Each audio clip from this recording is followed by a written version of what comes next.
Alright, let's get this over with. My speech cuts off as I am racked with sudden pain. Me? A god? I struggle to my feet to find I am surrounded by the crackling energy of some manner of lightning. What have the humans been doing down here? He stands before me. He is just as I remember him, though dressed in clean, precise patterns of cloth, rather than the animal skins I left him in. When did the humans figure that out? No, on closer inspection, I see he is not quite how I remember him. He has fixed his broken teeth and is no longer emaciated with starvation and disease. He has a strong jawline, covered in a tasteful layer of stubble, and piercing brown eyes. It appears he has dug up the sacred metal bones of the earth to construct an empty room for us. I am on my knees.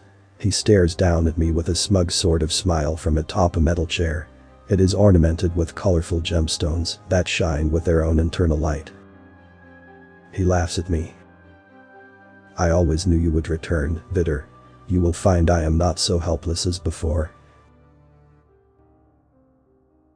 You dare use a god's power against me, I strain to say. The lightning courses through my body from head to toe and back. It contorts my muscles. It burns me. The power of it, I struggle to hide the pain, but a glint in his eyes tells me he knows I can feel it. I am the god of men, the god of gods. I spit the words at him. My spittle only flashes to steam in the cage of lightning he has surrounded me in. Some god you are, squirming in my trap. How does it feel, Vidar, to experience real pain for the first time? Do you realize I lived with pain like this my entire life, that you visited pain like this upon me? He shakes his head almost sadly. Of course you don't understand. He leans forward in his seat. But I will make you see, I have ravaged entire worlds to create this prison for you. I captured the heart of 1,000 million stars. Do you even know how large a number that is? How much energy powers this prison? No, I can see you do not.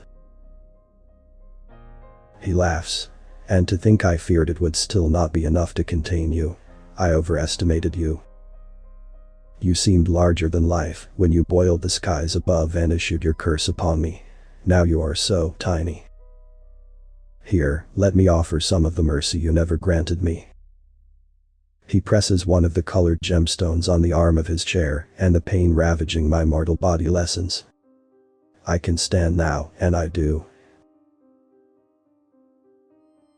I waste no time. Your last mistake, cursed one. I will ruin you. I throw my hands out and release the might of my god stream to sever his branch from the world tree. It doesn't work. I blink, confused. I try again. Still nothing. He laughs at me. He mimes looking around with curiosity from the other side of his crackling barrier. Am I dead? Have you unmade me? He pauses. I try a third time, but it is clear my powers will not work within this cage. I drop my hands, rather than continue to embarrass myself. I thought not. For all your godly powers, you really don't know much about how the world actually works, do you? We humans discovered the secrets of creation and destruction many centuries past. I was quite disappointed to find you had unraveled your form into the quantum ether. But I had time to wait for your return. You gave me that time. Blessed me with it, didn't you? It was a curse. I shout. I run forward and slam my fist into the cage of lightning, but it repels me with a mighty crack of light and sound. I am thrown to the floor.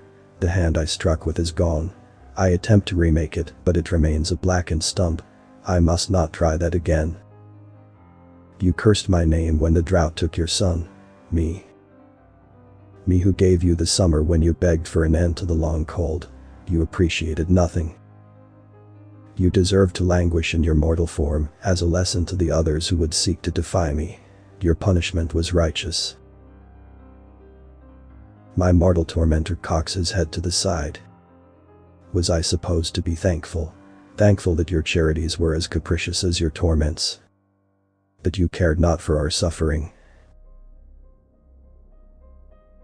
I gave you life. I am father to all. You abandoned me, he shouts over me. You left me to die, left my son to die. What crime did I commit, daring to speak the truth of your misdeeds? What manner of father does that to his child? I would sooner have no father. He leans back in his seat, as though tired of all the yelling. And I shall, he says in a quieter voice. I shall. I knit my brows together in confusion. What meaning are these words you speak? Have no father? Do you wish to kill me? That is empty bravado. Trapping me is one thing. Killing, something else entirely. I stride closer to his barrier, my own words feeding me strength. You could as soon kill me as you could snuff out the very sun. Mankind could never hope. He claps his hands, a smile springing to his face. You simply cannot know how it warms my heart to hear you say such a thing, he says. Let me show you something. He presses a sequence of gems on his chair. I wait patiently, curious. A large section of the metal earth bones that form the wall behind his chair recede to form a window. I shudder at the sight of what I see. You cannot. What have you done? It was a gift, a gift. Before me stretches a barren hellscape. I recognize it as I recognize all of my creations. It is the earth I see, from far above. How this human has taken me into the void between realms, I know not, but it is clear that we are here. I scarcely recognize the world I once loved so. The surface is speckled from within with unnatural light, beneath thick choking gray clouds. Beyond its internal light, the planet floats in darkness. The star that once coaxed life from this world is no more. Where it should shine is now a black void. What have you done with my son? I demand to know. Worry not, my stupid, vengeful father. I just needed to borrow it for a while. When you are taken care of, I will easily put it back. How could you bring yourself to? He slams his fist down on his chair's arm. I would do anything to see you destroyed. This universe will be better without you. What is one planet, one star, against the threat of your parenting hanging over an entire universe of innocence? You curse me as a vengeful god, yet become one yourself. What pain have you caused in your quest for vengeance? Only what you taught me, he shouts back. Oh dear child, I say. All this time and you understand so little. About yourself as much as the world you claim to have mastered. Is that an attempt at wisdom I hear from you? His upper lip pulls back in a snarl. Do not try it. Any claim you had to wisdom was forfeit when you left me on your earth to suffer for so minor a slight to your pride. I throw my arms wide. I can scarcely believe it has come to this, but it appears I now face an equal. I want to explain my actions to him, but can see he is beyond explanation. Issue your judgment then, I tell him. I am ready. I was born in salt and fire from the blood of a titan, your mind cannot even comprehend. I have faced my creator and killed him, as you now seek to do. I have lived 1,000 million lifetimes, and yes, I know how long that is. Visit me your wrath, mortal. Repay me for the death of a sickly child, whose bones are now ash. But see that you strike true, or my answering blow will be more fearsome than even you can imagine. Big words. That is a brave face you wear. Don't think I will fall for it. My judgment is simple. Answer me one question, and I release you to do with me as you wish. But get the answer wrong, and I destroy you. I smile, knowing this is a bargain I cannot possibly lose. I accept your terms, mortal, I tell him.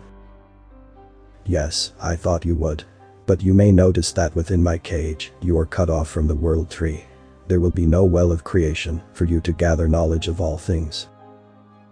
I could for instance ask, how many stars light the universe? He looks me in my eye and raises a questioning eyebrow. I reach out for the world tree, but see that what he says is true. I cannot touch it here. How will I unmake this body I have inhabited and return to the ether? How will I answer this damn mortal's question? I panic. I do not know how many stars light the universe. My tormentor chuckles. Worry not. I would not ask such a pointless question as that. If my goal was to ask something you have no hope of answering, I would simply end this farce and your life without the need of games. Then what is your question? Speak it. It is simple. Something you ought to have no excuse not to know. Tell me, O God of men, what is my name? I blink. Your name. He leaps out of his chair, and I can see now the madness that dances in the depths of his eyes, the intense hatred. Yes, Father, tell me my name. Recall it. I was one of your first children. You denied me a gracious death for an eternity. You damned me for daring to speak ill of you, then left this reality for some other and never gave me a second thought. So tell me, what is my name? Speak it and I set you free. My mouth gapes open.